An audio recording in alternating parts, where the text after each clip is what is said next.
Moltes gràcies. Bona tarda. Para mí es un gran honor comparecer en el Parlamento de Cataluña como catalán que me siento, porque viví años en Barcelona y pasé allí una época muy importante de mi vida. Mi madre vivió y trabajó gran parte de su vida en la ciudad, en Barcelona. Me casé con una catalana y mi primera hija, Dana, nació allí. Permítame empezar con una historia que me marca particularmente. El 4 de octubre me encontré en Jerusalén con Vivian Silver, una señora israelí de 74 años que dirige el movimiento Mujeres por la Paz y que ese día precisamente desfiló en Jerusalén con cerca de 2.000 mujeres israelíes y palestinas de Cisjordania a favor de la paz. Un acto muy especial que yo cubrí como periodista. Algunas palestinas que llegaron allí se arriesgaron personalmente para participar en este acto a favor de la paz. Como es sabido, Hamás siempre se opone radicalmente a cualquier manifestación de ese tipo y a veces amenaza, advierte a palestinos que insisten en participar. Vivian vivía en el kibutz Be'eri, a 1 kilómetro de la frontera de Gaza.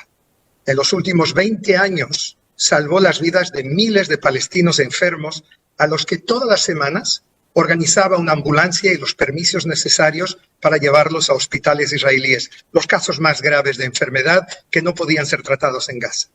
3 días después de la Marcha por la Paz, que yo cubrí, que hizo un reportaje sobre Vivian y sobre las mujeres israelíes y palestinas, el sábado 7 de octubre, a las 6:30 de la mañana, Vivian escuchó sirenas que advertían sobre cohetes lanzados desde Gaza, algo que ocurre a menudo, y se encerró en el refugio de su modesta casa del kibutz.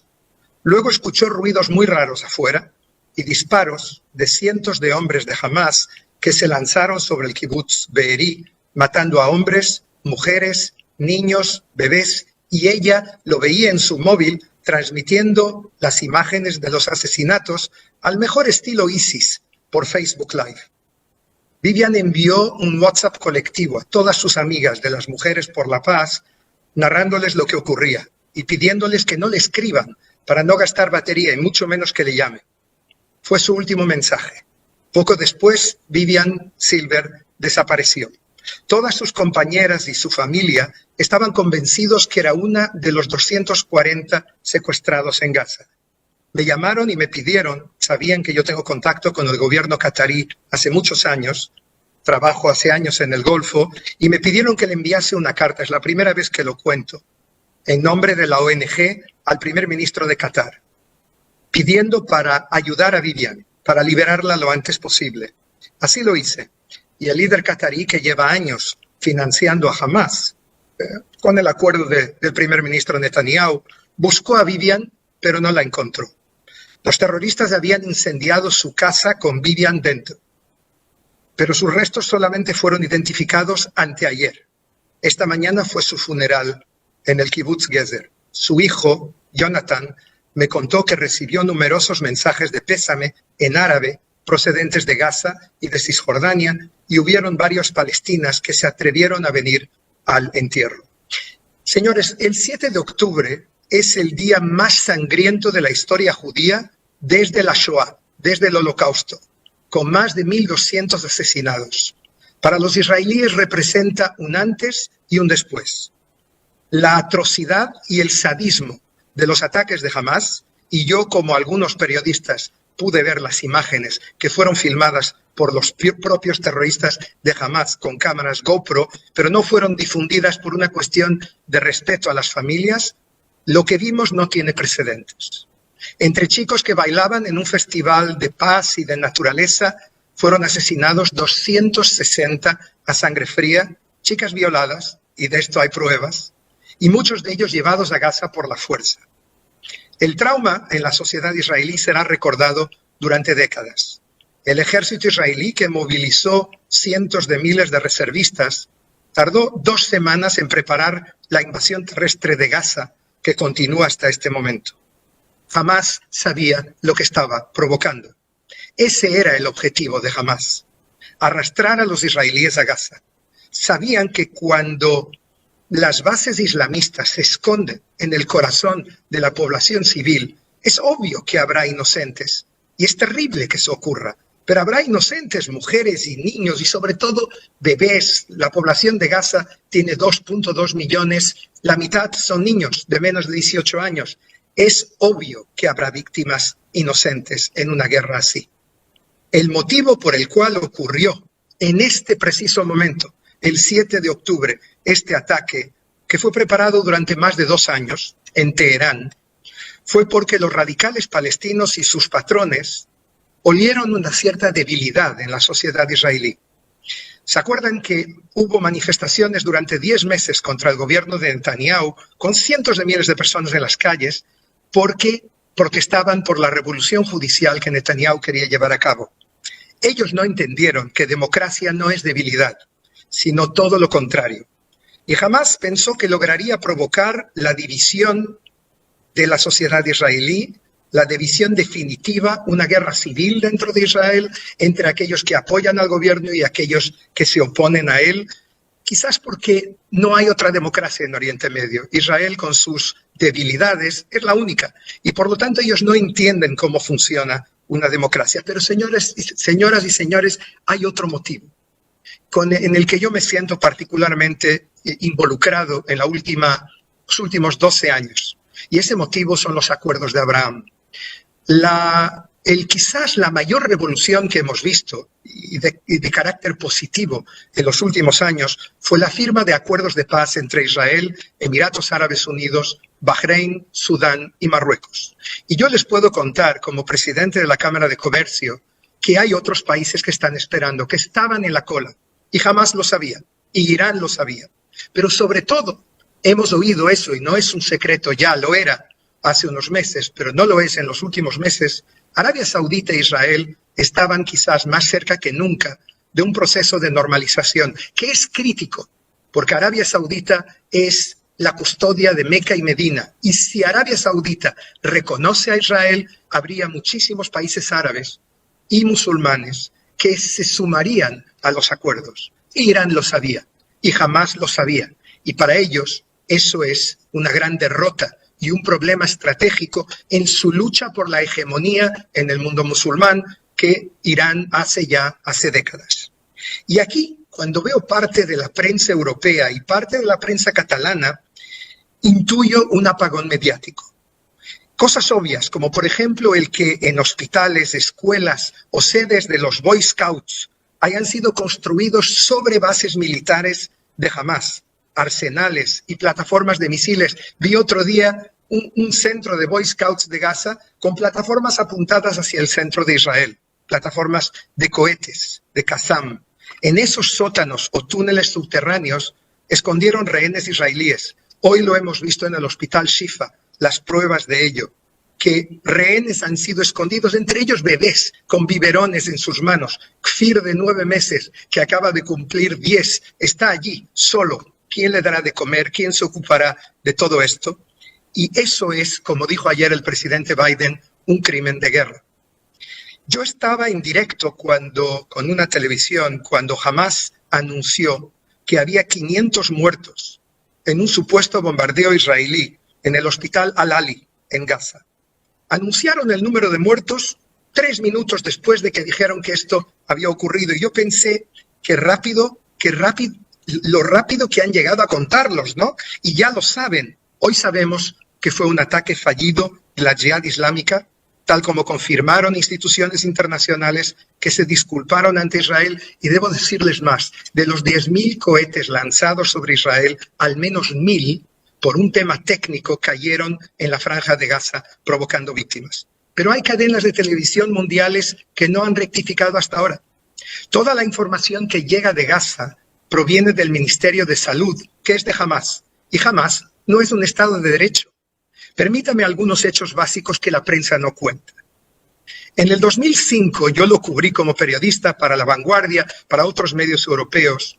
Israel evacuó todas las bases militares y 10 asentamientos de Gaza. No hay un solo colono israelí en la franja de Gaza desde el 2005. En el 2007, Hamás, que había ganado las elecciones legislativas el año anterior, eliminó a la Autoridad Nacional Palestina de la franja, lanzando a algunos de ellos del 18º piso de edificios de Gaza, concretamente yo lo vi en el barrio Rimal, y disparando en las piernas de decenas de hombres de Al-Fatah, de la autoridad palestina, para que quedaran marcados como traidores por el resto de sus vidas. Hasta hoy reciben tratamiento en los hospitales de Ramallah. Los islamistas establecieron un gobierno que persigue a los gays, discrimina a las mujeres, educa para el martirio, o sea, para los atentados suicidas contra los infieles, en este caso, los israelíes. Si leemos la carta fundacional de Hamás de 1987, es larga, recomiendo que una vez la lean, pero les diré un solo apartado que tengo aquí porque sería demasiado largo, y es: Israel existirá y continuará existiendo hasta que el Islam lo destruya, de la misma manera que destruyó a otros en el pasado. O, hablando, por ejemplo, de lo que es los protocolos de los sabios de Sion, un documento totalmente antisemita, citándolo dice: los judíos buscan ganar más y más territorio entre el Tigre y el Mediterráneo. O sea, quieren ocupar toda la región de Oriente Medio. Y todo esto está escrito en la carta fundacional de una organización que existe desde 1987 y que yo cubro desde entonces muy de cerca. Está claro que jamás rechaza históricamente la existencia de Israel como Estado, pero hay algo que yo creo que en nuestra prensa en Europa y en Cataluña en particular no cuenta. Mezclamos Palestina con Hamás. Hamás rechaza la creación de un Estado palestino independiente también, porque es un Estado laico.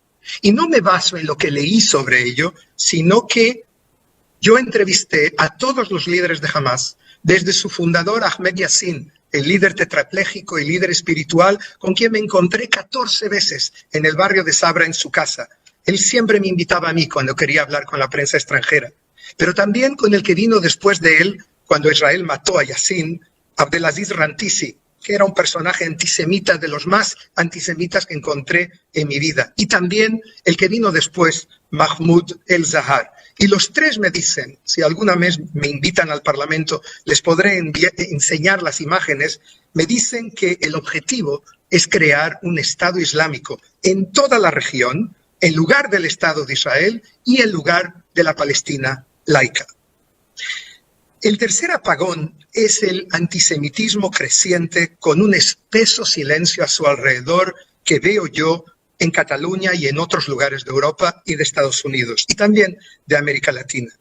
Me sorprende mucho constatar cómo ninguna autoridad catalana se haya solidarizado con las víctimas de la masacre del 7 de octubre. Vimos fachadas iluminadas de la Torre Eiffel en París, del Empire State Building en Nueva York, del Arco de Tito en Roma, del Parlamento en Londres y de la Puerta de Brandenburgo en Berlín. En Barcelona el apagón fue total al creciente antisemitismo que estamos viendo en algunos países de Occidente. En Cataluña, hoy, judíos no pueden ir con kipá por las calles. Niños van escoltados a la escuela. Es arriesgado hablar en hebreo en público. Y en un colegio público en Gracia, alguien escribió un graffiti: Hitler tenía razón. Y permítanme concluir con el apagón de la existencia de Israel. Judíos de Barcelona no son israelíes necesariamente. Son conceptos que mucha gente mezcla equivocadamente. Son catalanes. En la Junta de la Comunidad Israelita de Barcelona no hay ni un pasaporte israelí. Quien se manifiesta contra el Estado de Israel frente a la comunidad judía de Barcelona hace un acto de antisemitismo. Y quien grita Palestina libre del río Jordán al mar Mediterráneo está diciendo que Israel no tiene derecho a existir. No hay otra metáfora para una frase así, y la escuchamos continuamente y libremente en manifestaciones que tienen lugar en Barcelona. Según las encuestas, la mayoría de los israelíes aceptan negociar la creación de un Estado palestino al lado de Israel. Yo me incluyo entre ellos, con la condición de que respete la seguridad del único Estado judío, con la condición de que no vuelvan a ocurrir 7 de octubre en la frontera sur de Israel con Hamás o en la frontera norte de Israel con Hezbollah en el Líbano. Hay 250.000 refugiados israelíes que han tenido que abandonar sus casas por eso, porque no pueden vivir en la frontera y estar sujetos a estos ataques. Pero yo diría que el 7 de octubre Hamás perdió su lugar alrededor de la mesa en la que se va a dibujar el día después, porque hay que hacerlo. No podemos permitir que esta guerra continúe. Pero un movimiento radical que educa para el odio sadista, que discrimina a la comunidad LGTB. Yo conozco aquí en Tel Aviv cada vez más gays de Gaza y de Cisjordania que se esconden en Tel Aviv, que es un lugar más gay-friendly, más amistoso hacia ellos en ese aspecto. Un grupo que pretende devolver a Palestina los principios del Islam en el siglo VII no puede ser parte del futuro. Es necesario empezar inmediatamente a planificar el día después. Y para ello, la semana pasada estuve en el Golfo, en una de las capitales. Y debo decirles que hay países árabes que lo están pensando conjuntamente con Israel, con algunos países europeos y con Estados Unidos. Les puedo contar que el Papa Francisco, con quien yo tengo el privilegio de tener una revelación hace 12 años, me llamó unos días después de la masacre del sur. Me dijo que tenía amigos argentinos, judíos, que vivían en ese lugar y estaba preocupado y me dijo que estamos muy cerca de ustedes y lo ocurrido nos devuelve 50 años atrás. No podemos perder la esperanza y hay que involucrar en la solución no solamente a Estados Unidos. El presidente Biden está muy activo y también su administración, pero también a la Unión Europea, que considera la utilización de hospitales en Gaza como bases militares y arsenales un crimen de guerra, pero también a los países de Oriente Medio. Yo no creo que sea posible un acuerdo entre israelíes y palestinos en el futuro sin países como Arabia Saudita, como los Emiratos Árabes Unidos, como Egipto, Jordania y Marruecos. Creo que es esencial que todos estos países sean parte de la solución. Y hay otros que van a surgir cuando acabe esta terrible guerra y que se van a unir a los acuerdos de Abraham. La única vez en muchos años en la que los pesimistas no tuvieron razón fue en este caso, en los acuerdos de Abraham firmados en el verano del año 2020 y que de alguna forma abrieron una esperanza. Les puedo dar algún dato curioso que la gente no conoce. Antes de la guerra, habían 500 vuelos mensuales entre Israel y Emiratos Árabes Unidos, todos ellos llenos. Hay hoy en día comercio entre varios países del Golfo y del Magreb e Israel que llega a cifras de miles de millones. Hay proyectos de futuro, como construir un tren entre la India y Haifa en Israel, pasando por una serie de países del Golfo, entre ellos Emiratos y Arabia Saudí y Jordania. Yo espero que Palestina no pierda el tren de los acuerdos de Abraham y se una a ellos para que finalmente sea posible, en primer lugar, hacer un plan Marshall en la Franja de Gaza. Como se hizo después de la Segunda Guerra Mundial, la población palestina de Gaza es rehén de Hamás en los últimos 17 años y se merece algo mejor.